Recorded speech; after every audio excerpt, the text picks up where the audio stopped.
All right, I think we settled into the number of folks that we're going to have, so we're going to get going. Harrisburg, another, hey, Craig, great to have you again. We're going to be talking about working with others. Kind of ties into some of the presentations I've done on your brain and business, but your brain and business is a lot more around how our brains operate, a little bit more theoretical. This is getting down and dirty to the realities of working with folks day in and day out. So that's what I love about this presentation. And before we get going, remember, I love comments, questions, thoughts, ideas. I look at chat throughout the entire presentation. I'll respond. I'll engage with you. Either I'll chat it back or I'll talk about it in the context of the presentation itself.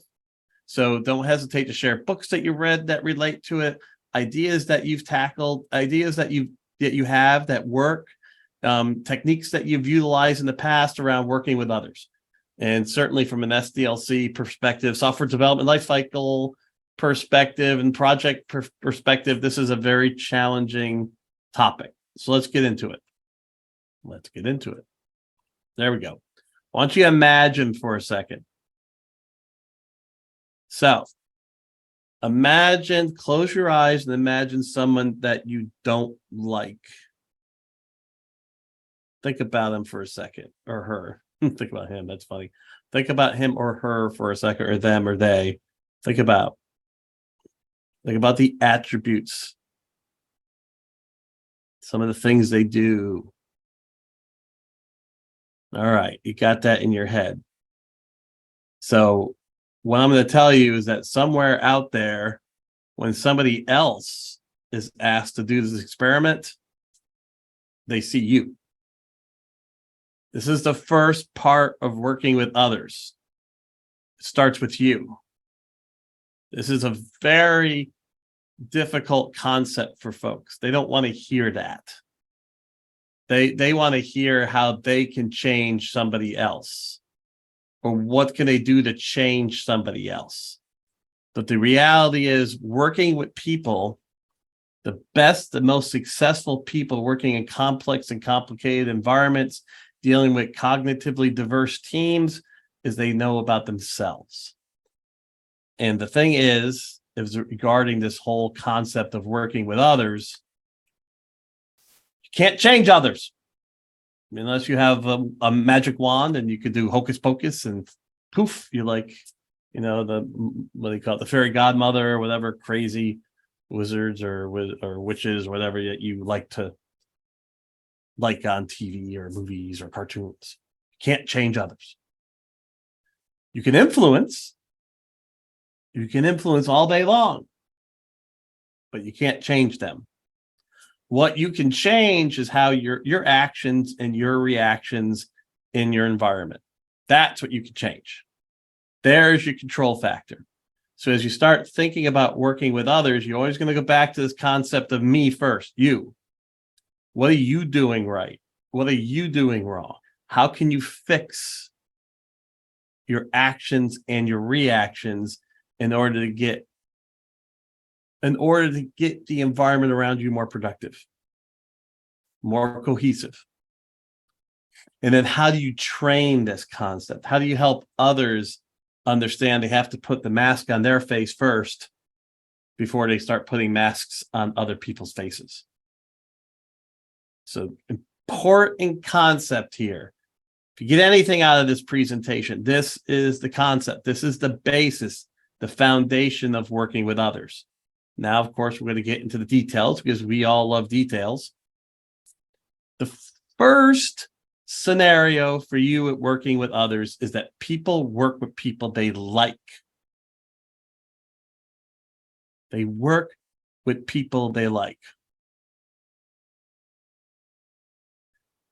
So in chat, tell us about a situation where you tried to build a relationship around being nice. Like, did you have a scenario where you tried to be nice and it failed? Like, oh my gosh, I was trying to be nice, but it just did not work out. And then, what are some of your thoughts about this from a negative perspective? But the reality is, people want to work with people they like. And it's not about being nice. It's okay to be nice. You want to be nice. There's an element of being nice, but it's not the end all, know all. I mean, I've had a litany of failures for my situation working better with others when I started with trying to be nice. Because working with others in economics is centered around 5 key elements. You want to build strong, lasting relationships. These are the 5 things.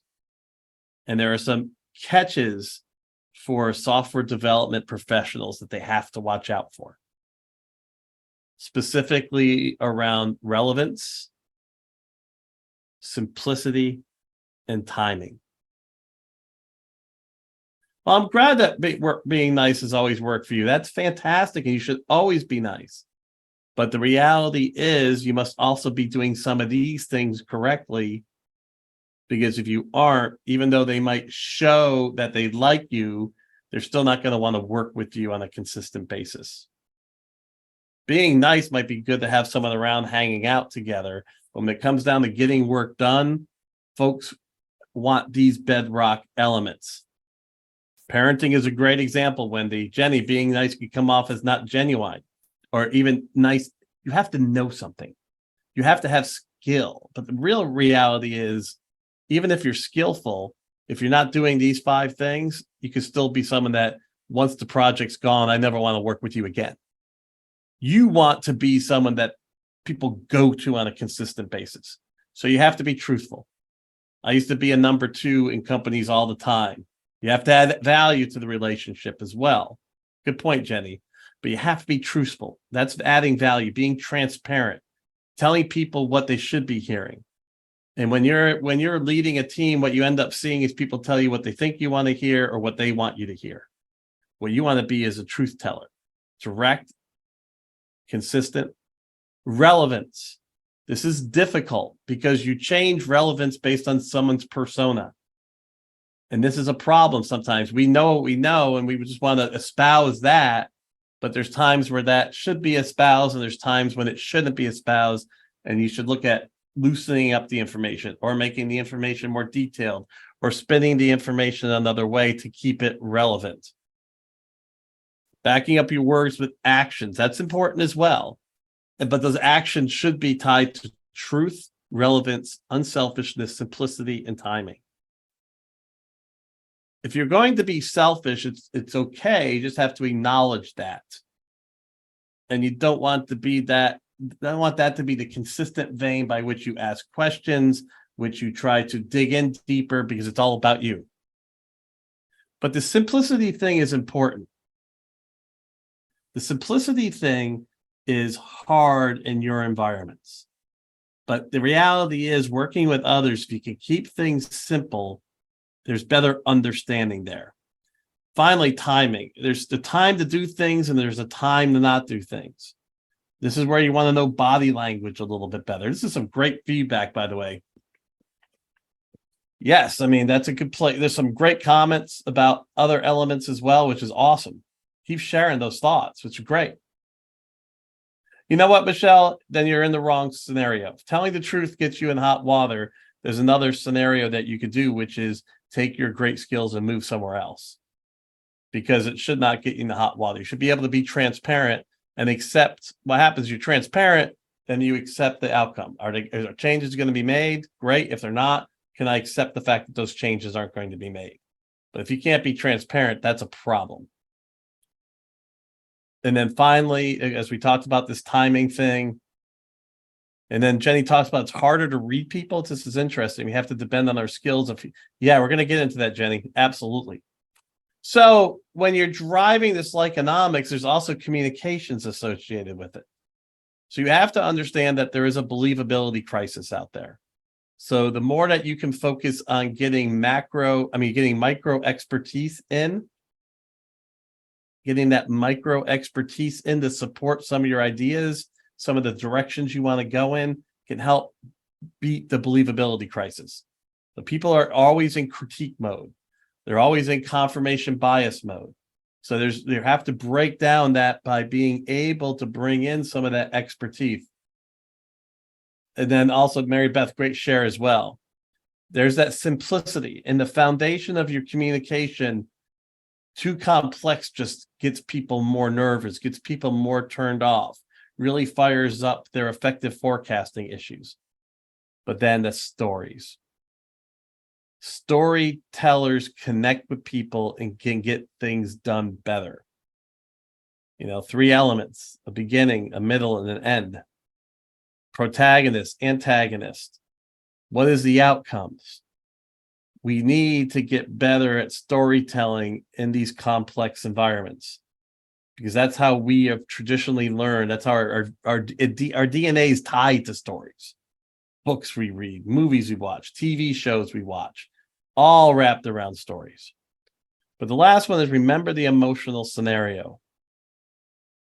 How do you help people in that scenario? But people make decisions emotionally. You got to understand that when you're working with others. So Lyconomics and these believability and communication tactics are important as you work with others, to develop that reputation, to be someone that can get things done, that can work in complex environments, that can work with complex personalities. So, Jenny, we're going to get into your thoughts next. So, great shares, being firm and clear in your conversation, right? That is being relevant. I was super nice to someone who didn't report me. It didn't matter. They could never get the job done. I was truthful about that, but it didn't matter. You're truthful to the point of telling them to move on. The empowerment that you can let them go. You're transparent. You give them the opportunity, and then the hopeful the situation is you can let them go. That should be part of that. That's something that you have to consider going forward. Is that an environment for you to be in? So there's lots of great feedback there. Keep sharing. So now we got to look at communications a little bit.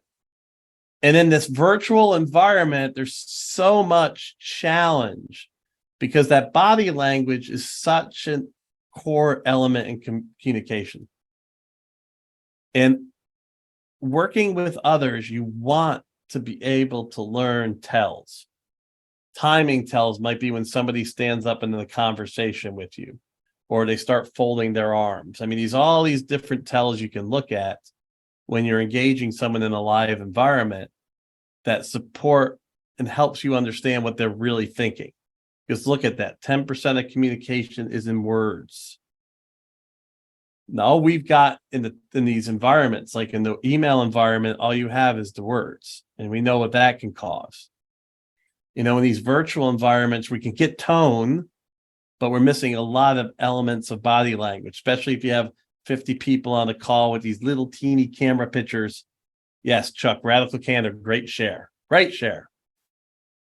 And that goes back to being, truthful and transparent. But that body language is important. So this is the first scenario.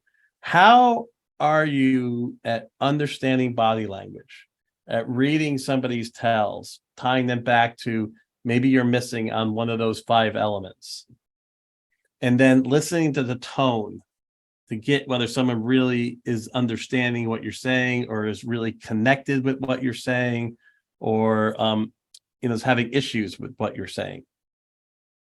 And then their actual words. It's crazy, isn't it?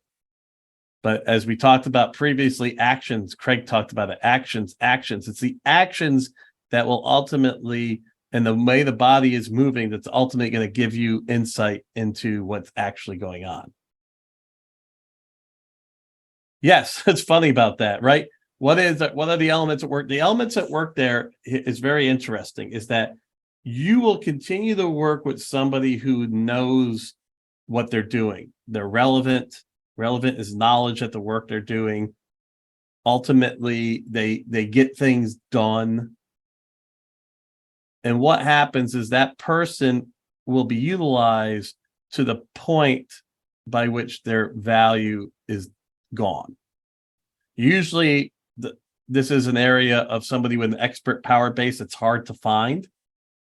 And expert power base people can actually get bullying in some cases, especially as their expertise erodes. So you have to understand that expertise area is valuable. So you have to work around that. Remember, working with others, it starts with me. So how do I work around that person? I can't tell you their attributes. What I can say is for you is ultimately you're going to utilize that person for their value. And then once their value is diminished, that's when you have to move on. Because I would take, and I have another slide which I didn't put in here, most people would go and hire the lovable fool over the really, really good jerk. I mean, it's crazy. Quite a few times the people rude, not very friendly, it knows their job. Exactly. So the element there is the expert power base. The expert power base, we have to work around that from time to time until the expert power base is no longer utilized. Actually, it's lost its value. So reading people is a learned skill, by the way, Jenny. So this is important because remember, this session is about you, not necessarily about others.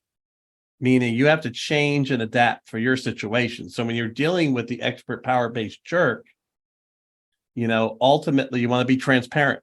Okay, this type of a behavior isn't acceptable. This type of behavior isn't acceptable. From there, you have to be able to ultimately keep them relevant, keep them on task. And this scenario is not necessarily about economics. It's about getting the job done. But for you, as it relates to working with others, you're going to get more out of others if you could drive into those economic elements. As it relates to others, you can teach them some of those economic elements, but ultimately you have to react and act to how they're engaging. And if you have the power, you can discipline, being transparent, or you can let go. But for us, we have to learn, 99% of the people we work with aren't going to be like we're talking about here. But for those that are, there's other conflict techniques we can talk about. But it's hard. It is a learned skill to read people. But you want to learn how to read people. Most people go through life with blinders. It's about them. It's their world and everybody else is in it. In complex and complicated environments, it goes right into that person who's really good at their job, but breaks glass everywhere. Their value gets diminished once their expertise erodes. But for folks who can open up their blinders and start learning about the other people around them, their values and their ability to get things done, and then being able to learn new expertises over time. So part of working with others is developing your listening skills. And you can go to the sessions on active listening. We're just going to cover a couple areas here, but just showing attentiveness. This is the idea of presence is important in listening. Eye contact, body language that's forward and engaging. You're going to get a lot out of that. The non-judgmental is really important. A lot of cases, we're not here to say whether something's good or bad. We're talking about how to move to the next stage. Paraphrasing is also a very powerful way to get people to see if you've gotten what they're trying to say. But it starts first with that you want to actually hear them. Do you? Are you showing them that you want to hear them? Even if you have to say no, are you giving them the opportunity to articulate? And for them, they need to keep their articulation simple. They have to keep it relevant, and they should watch their timing. The same goes for you if you're trying to discuss something that is difficult and influence. You want to keep your message relevant, you want to keep it simple, and you want to watch your timing. And of course, engage in active listening. So we're getting to this whole better listening standpoint now. So we have our environment and body languages, as I've been talking about. You have your judgment issues. Your facial expression can show judgment very quickly. And facial expressions, even though we might not be overtly understanding, instinctually we see that. It's part of our survival instinct to judge people quickly, and they'll see those facial expressions. Constantly reinforcing that people have the opportunity to talk, directly and honestly? And then finally, how are you absorbing what they're saying? And then showing that you actually listened. Again, you can't change others. You can influence others to use these techniques, but first you have to get a better skill set around, or build your skill set around these to continue to be valuable and get things done through others. And then finally, this idea of the more fidelity, the more art, the more compromise that's needed in the conversation, getting together, multiple people surrounded by a whiteboard, physical, you're going to get the best outcome in that complicated environment. Email is great for information, maybe a little bit of understanding. Video, you can get information and some understanding, and it helps with timing. It's timely, so there's a good timing issue there. Phone, you're going to register some tone, so you might be able to discuss some pros and cons and be able to do some low-level negotiation. But ultimately, when you get to the higher level, you got to negotiate, you've got to compromise, you've got to create, you've got to absorb, you got to understand where people are coming from, you got to see parts of the body, and you got to have an active workspace. This is where the tool Miro come in. MIRO, and I forgot MURREL or whatever it is. Very good active mural. Thank you, Chuck. Very good active tools. The problem I have with those is that when I'm working in the tool, I can't see the body language and the facial expressions of others. So I lose my understanding of where to negotiate, where to change, where to adjust. So it's good, but it's not the same. It's great for teaching. And but it's hard when you're getting into that more very art oriented of getting things, because getting things done is the art of negotiation. Everything in complex environments is related to negotiation. Yeah, the Miro board. You have mural and Miro. Those are the two pillars you can use.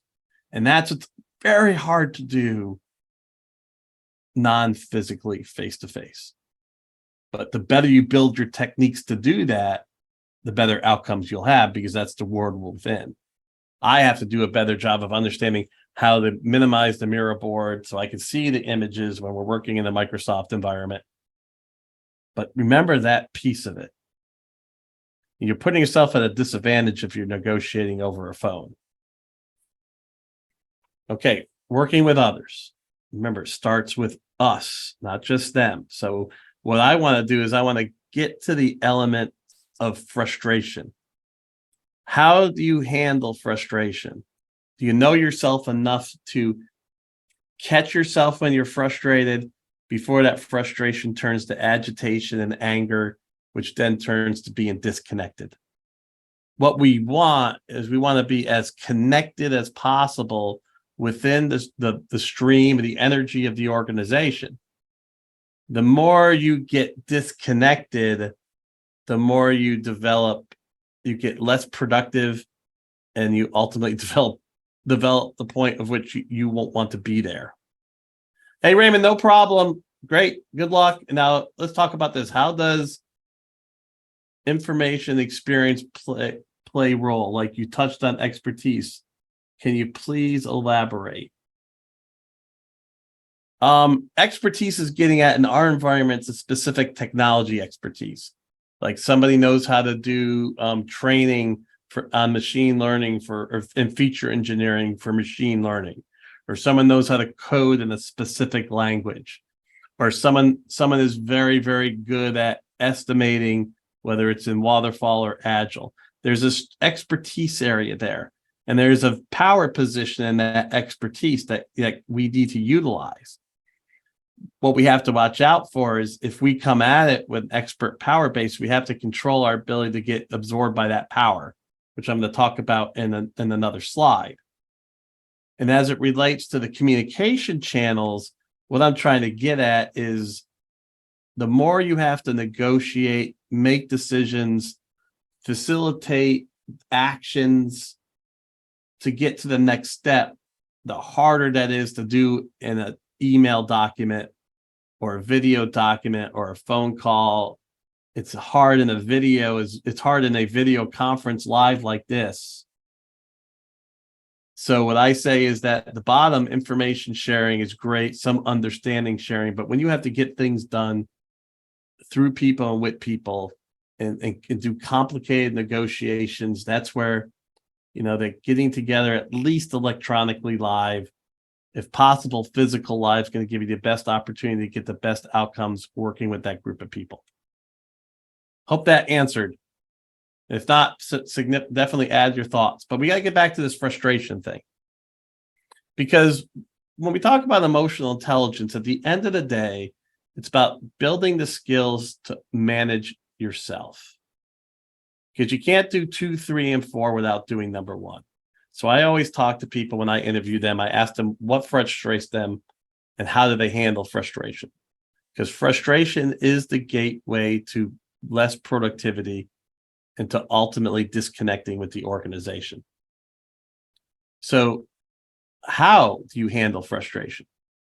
How do you process that frustration? How do you change the who and what you're going to engage with on that day?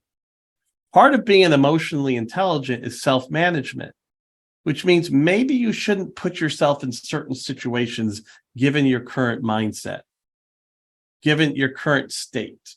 If you got agitated about something or at home, there's some difficult times going on.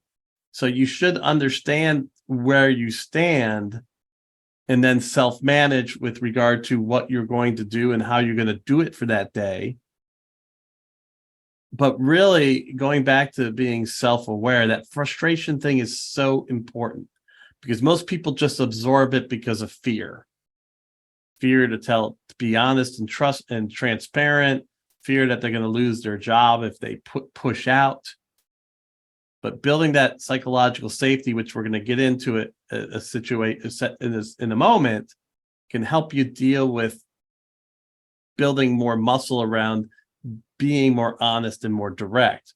But how do you handle frustration? Yeah, Wendy, DISC is a great tool. Actually, SoftDev, we're going to come out with some great science-based assessment tools around where your strengths and weaknesses lie in self-understanding.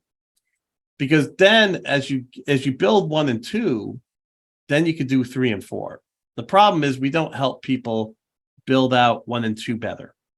And the first step is I'm telling people, understand what frustrates you, catch when you're frustrated, and then learn the techniques that help you get rid of that frustration so you can go back to being more engaged in the organization.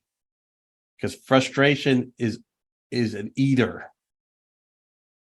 Learn and exercising tact helps to express frustration in an acceptable way. That's one of them. Being non-judgmental in some of your comments is another way. But we have to understand that working with others dictates that we know ourselves first. Do we have that self-awareness? And then how do we manage ourselves accordingly and changing our, what we're doing, how we're doing it based on where we stand within ourselves, our mood, our agitation. Then when we get that aligned, then we can engage and meet with others. We can then manage situations and get things done through groups. So if we're going to work with others, we're going to have conflict. And that first conflict is power. And so we've been banging on this. The expert power base and people with deep knowledge of something, it's a power position. And if you know power bases are the way at which people can exude force on somebody else. So you have a positional power base. That's your manager, your team lead. You have an expert power base. I have a knowledge that you don't have, so that gives me power. There's an informational power base where I have information, and that information gives me power to influence people, direct people. We have the coercive power base, which is a stick, which is you're going to do it because I have a stick. And then there's certainly the referent or referent power base, which is the power base that really is the basis for what I'm talking about in this entire presentation, about paying it forward, supporting others, learning and teaching. But that comes at a cost, which is how do you manage yourself? But first, the power corrupts. Power corrupts because the issue here is it's not the fact that you don't like others. You just don't see others. You see yourself. I'm important. I'm important. I'm important. This is important. What I know is important. And why you get a lot of bullying in your environments from a conflict standpoint is because those expert power bases and information power bases, they erode so rapidly. And if someone put a bunch of time and effort into getting that expertise and it's dying before their eyes, they are going to lash out. They're going to think with confirmation bias that their expertise is the only way to solve multiple problems within the organization. So in working with others, you have to understand when this is occurring, and it occurs mostly within people that use the information power base or the expertise power base. So knowledge is power, right? But the idea is knowledge changes so rapidly that we can't base our ability to work with others on a power base that erodes so quickly. So more heads are always better than one. Well, that goes back to a belief, Chuck, right? So you have a belief that, you can't hold all the knowledge necessary to get something done. So you are open to the idea of bringing in the wisdom of the crowds, the team concept. That is part of a strength in working with others. But if you have a belief that your expertise gives you power, then that's where problems start to occur, and that's where conflict occurs. My company recently had our leaders take the survey, which was very helpful to understand. This is good. Great share, Kayla. I appreciate that. Awesome. Keep doing that. So we have to get comfortable providing feedback as part of working with others. I mean, this is, of course, really important. So we have to look at types of feedback, reinforcing feedback and redirecting feedback. Reinforcing, you're seeing something that's working. You want to be able to reinforce that behavior. People want to be encouraged. People want to get, a sense that they're doing things right. So I had a coaching session with a new CEO yesterday, and I was telling him that the chairman of the board will never give him reinforcing encouragement. He just has to accept that as part of the position. So for his ability to work with that person, he can't let that frustrate him, because that's not going to happen. The only thing he can deal with is to move on if he can't accept that. To really drive people, though, most folks want that not that reinforcing encouragement, so they continue to do what it is they're doing. Now, you don't want to use it as a manipulation tactic, because some people will see the insincerity, the unselfishness of that reinforcement. You have to watch out for that. And we all know people that do this. Then redirective. If you're not in the positional power base, you got to look for permission. You want to look at the impacts, not the behaviors. We're going to get into that more later. The impacts of David being loud in the office. It's not that my behavior is bad. It's also the fact that there's impact on others. And then talking through what other things can do because of that. How to ask for constructive criticism as a feedback. Yeah, I tell you what, I just had somebody do that this morning. I had a great conversation with great share of that model. I had a great conversation with a young man that was asking me, what did I do wrong? And now I really kind of sat down and I said, all right, you're giving me permission. And I talked him through what areas he could have focused on better. And also what areas that the feedback he got was wrong. And then let him process that. And that's right, Chuck. You got to always ask that and be in the right frame of mind. Yes, again, Chuck, it's about us, right? Great. Well said. I love that, because it's about us. We have to look at ourselves. Are we in the right state of mind to give that feedback appropriately? If knowledge is power, then knowledge and info keeps changing, so you can't lead by knowledge all the time. Yes, precisely. And I think it's Daritri? I'm sorry if I'm not pronouncing that incorrectly, but it's exact Daritri. Daritri, thank you. Perfect. That's exactly right. But here, people don't get that yet. The expert power base has been ingrained in us. Our certifications ingrain it. Our education system ingrain it. Basically, we go up this pyramid to the point of obsolescence. We get so expertise on something, then it just dissipates and we're left with nothing. We have to start teaching that that is not the basis for getting things done. It's about the referent power base. It's working with others to get things done. You always want to have an expertise, but you want to be able to hold that expertise loosely to know that it's going to constantly change. Yeah, we want to feel that. And you can tell you do. That's why you do reinforcing feedback. I'm going to need expertise on that team from time to time. We all need an expertise, but we got to accept the fact that that expertise isn't what gives us power, because it erodes too quickly. And information erodes almost instantaneously now. So here's some constructive redirective model you can look at. You get these slides so you can kind of dig into it. The intent is positive. You're very specific on what you saw. The impacts on others, not the behaviors. Let them process it, think about it, maybe and give them a chance to come back. And now how are things going to move in the future? And then even giving them the opportunity to ask for support, ask for mentorship. Either you know of a mentor for them, or you know that can support them, or you may even offer that.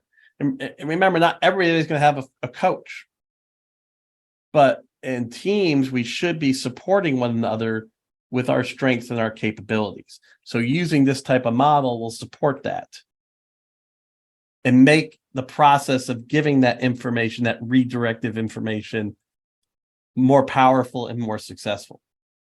Because we do have a believability and trust crisis. So people don't necessarily think you have good intentions when you're providing redirective feedback.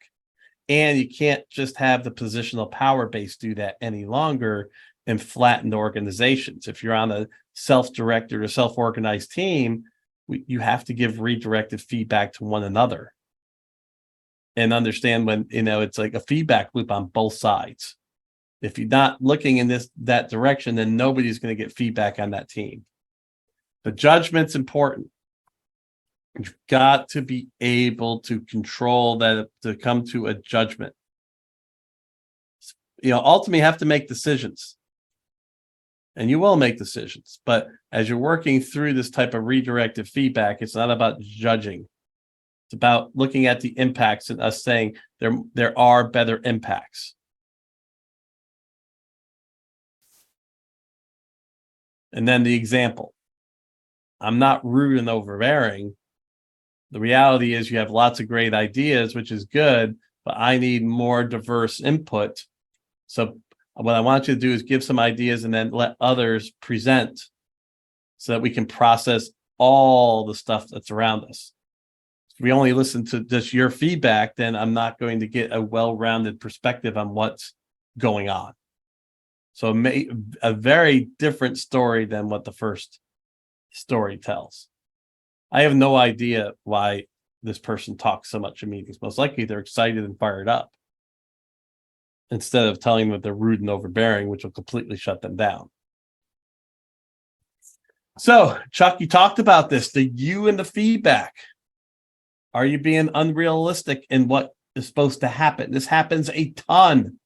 I'm telling you, on my leadership experience, there are people that have an unrealistic expectation of what that position or that person's supposed to do. And that doesn't work. So are you checking what your expectations are? Is it the right expectations for that position, for that work function? What are your feelings towards this person? Do you not like this person? Remember, likeonomics is important. If you don't like them, it's hard to not judge. So maybe there's somebody else that should be providing this feedback than you. Are you going to listen? Or are you just going to go through the motions? I love that working with others. This slide is so critical because it's about you. And most people, this is where they fail. They just tell someone to do something differently and walk away and use their positional power base to assume that they'll do it, and it's partly coercive, because if they don't, they're going to get a bad performance review and they're not going to get their MBO bonus, their management by objective bonus. Right? How does that make you feel? How much extra productivity are you going to deliver if that's occurring? Now think about it as it relates to when you do this. So, part of this idea of working with others is how do you walk in every day? Where are you walking into the day with the growth mindset? Hey, no problem with that. I can't even pronounce it, Gregorio. Thank you for saying that. There'll be the recording for sure. Are you walking into the day with that positive mindset, that growth mindset? Because how can I give redirective feedback if I don't think someone can change? If I don't think someone can learn? If I don't think someone can grow? It's an impossibility. So if you walk into the world with a fixed mindset, you can't give any redirective feedback. It's an oxymoron. It doesn't work because if you're giving the feedback, you don't think they're going to grow and learn. That's what's so weird about it. So, and also, if we have a growth mindset for others, we should have a growth mindset for ourselves. So the growth mindset, the only way you can exude it out is if you absorb it in. And the growth mindset is essential in complex and complicated changing environments.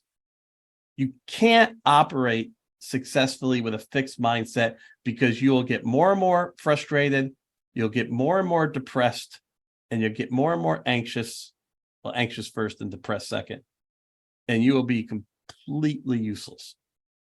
You'll do your function, but you'll give the organization 50% productivity. I have worked with some managers with fixed mindsets who are not open to possibilities and weren't consistent with their what do you do, Chuck? They do.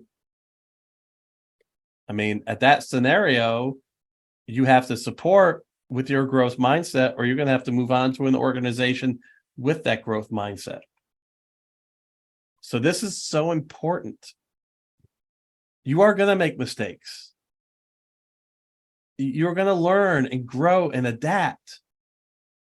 We're going to adjust the way we do things. We're not sculptures by Rodin. I mean, we're not set in stone and brick. Yes, our management systems and our manufacturing mindset and the hierarchical business structures assume that. But they're being broken left and right to move on to this idea that the only way to really survive is by understanding that the status quo is an invisible killer and helping others understand that. But here, it's important, the nuances of these words and how you approach it. Remember, this is about you. Where are you at in your growth mindset? How are you developing that? Who is coaching you on that? And this is the slide I'm going to spend a little bit more time on. I should be done around 12:55, 12:57 in that range. But I'm going to spend like a minute or two on this one. The best thing anybody ever taught me, Jessica Katz, is that with psychological safety, it's all about me. I have to choose to be psychologically safe. In the work environment, the reason I'm not psychologically safe is because I don't trust the work environment. I work on fear that I'm going to lose my job.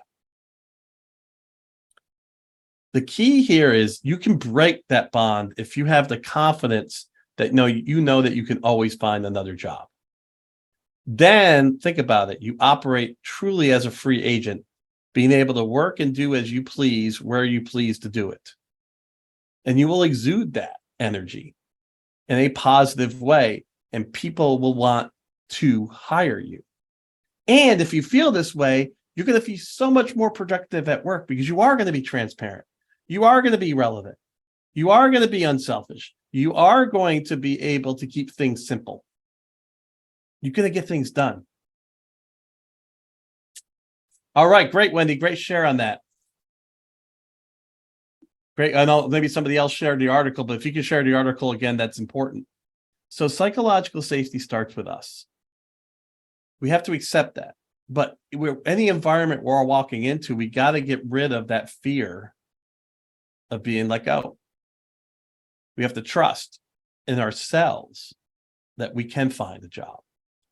And as we do that, then we walk into an environment, we have lots of psychological safety because we have that trust in ourselves.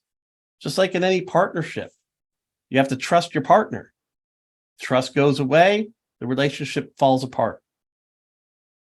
But that trust starts with you. If you're lacking trust in somebody, there's only so much they can do to prove it. You've got to find that trust in yourself. Or in the work environment, you have to find the trust in yourself.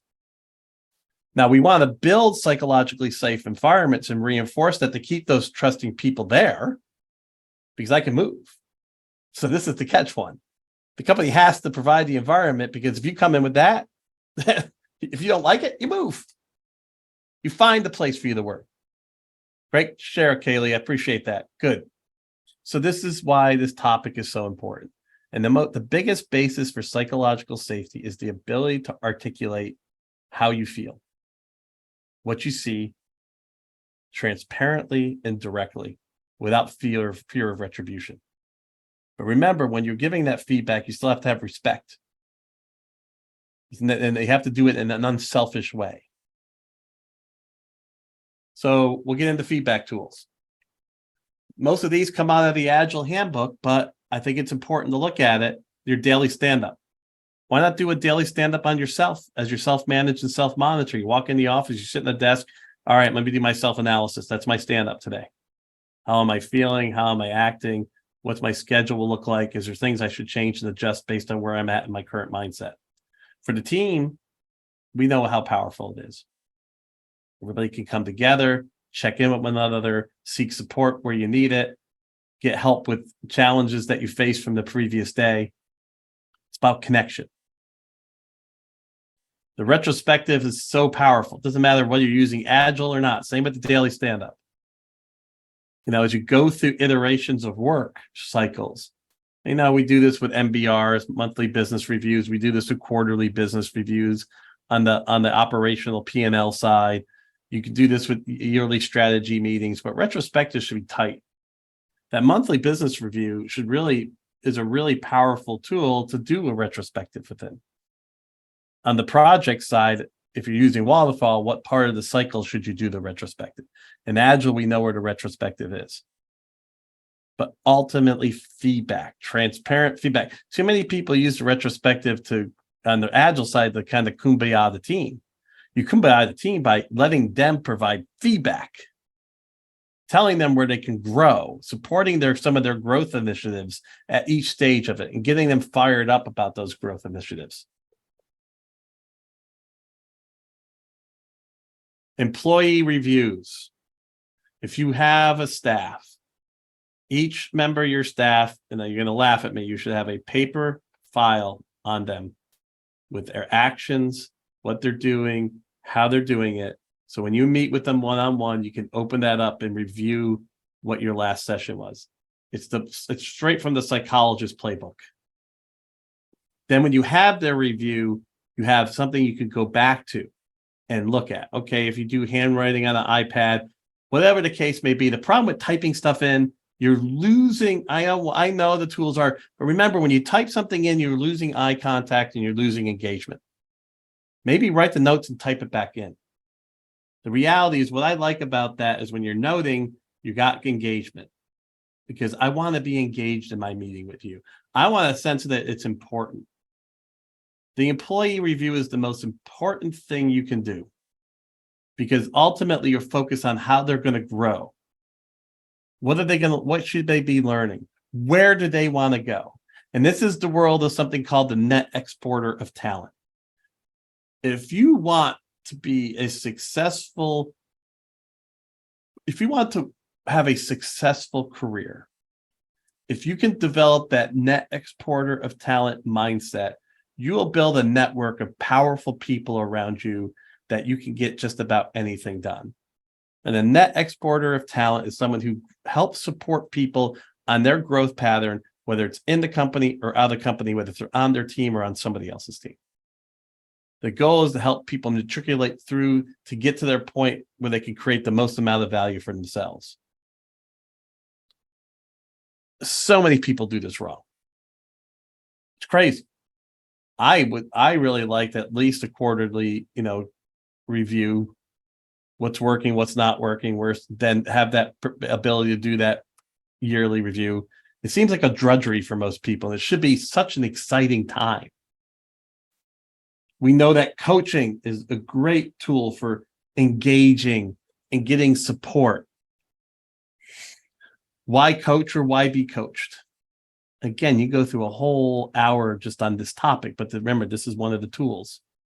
There is a difference between mentoring and coaching. On the mentoring side, it's a longer term relationship. It's a relationship to allow someone to process. It allows you to give them some higher level feedback. You may give them some thoughts on direction. You may give them angles for learning and growth. You may be able to give them references and connections. On coaching, it's truly this idea of reinforcement or redirecting. Timely, at the right point, done the right way, open to them being able to make decisions about what they should be doing. You should not be telling them what to do. Mentors have a better opportunity to give some guiding direction and what they could be doing.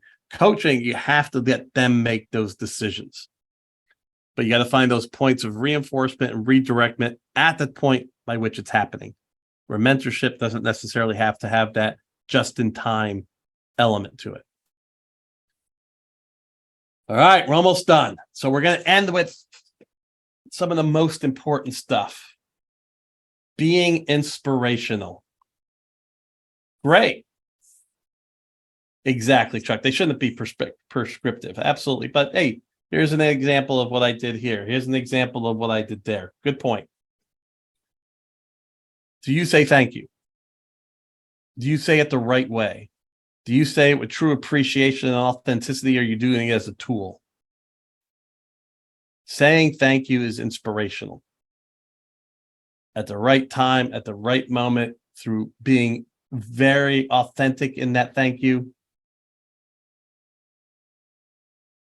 You should really do it as much as possible.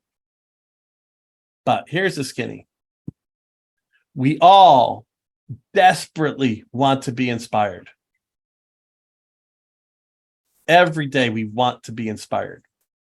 The thing is, you have to be inspirational, because somebody there has to be inspirational. So you just have to stretch and start being someone who provides praise and feedback, who offers coaching, who shares knowledge and information, who lets not debate, but debate, lets people debate ideas, encourages that collaboration, truly builds authentic interactions. Yeah, man, this is so hard. I'm authentic, or this is something I really love. Being inspirational is about sharing with 1-to-1, 1-to-5, a bigger group, doing it authentically, not hoarding, and then getting inspired. You have to prepare yourself to be inspired. It's not magically going to happen. Are you thinking? Are you connecting with new experiences outside your cognitive processing, outside of the things that you like? Are you open to those other thoughts and ideas? Look at that last bullet. Do you stay away from energy zappers?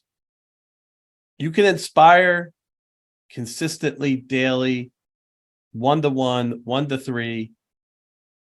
You will get people doing work, get people working, get people excited, and increase the productivity of your organization. But you just can't sit and wait for it. You got to put yourself in the right environment. Stretch goals, another really strong tool to help people get excited. I use this consistently at the company I owned, letting young people stretch, letting middle-aged people stretch into other areas, letting older workers stretch into other new areas, really starts to fire up inspiration, gets them reconnected and re-engaged with the organization. And then how do you celebrate? Working with others is about celebration. It's not all drudgery. So some techniques by which you can look at celebrating your wins. And 12:57. I'm finished. I love any questions at this point. I can stay later. I don't have to stay later. You have the full recording. You have the slides. A lot of stuff covered, but ultimately, I'm trying to give you a very pragmatic look. Thank you, John. Thank you, Len. Lane, sorry about that. Any questions, comments, thoughts? Let me know. I'm here for a little bit. I love as you know, I love the thumbs up. So cool. Hope you got some value out of the session. A lot of great shares from the people participating. It's the critically important because you're always leading, because you lead through example. People see you and they watch us. They watch your actions. We talked about that before. No problem, Jenny. So it's critically important that you do these things, even if you're not leading. Well, I thank you all very much, because ultimately we're going to have very few leaders, and we'll be working in self-directed teams where you have empowerment at the locus of your work. All right, all. Thank you so much. Have a great rest of your day. Bye.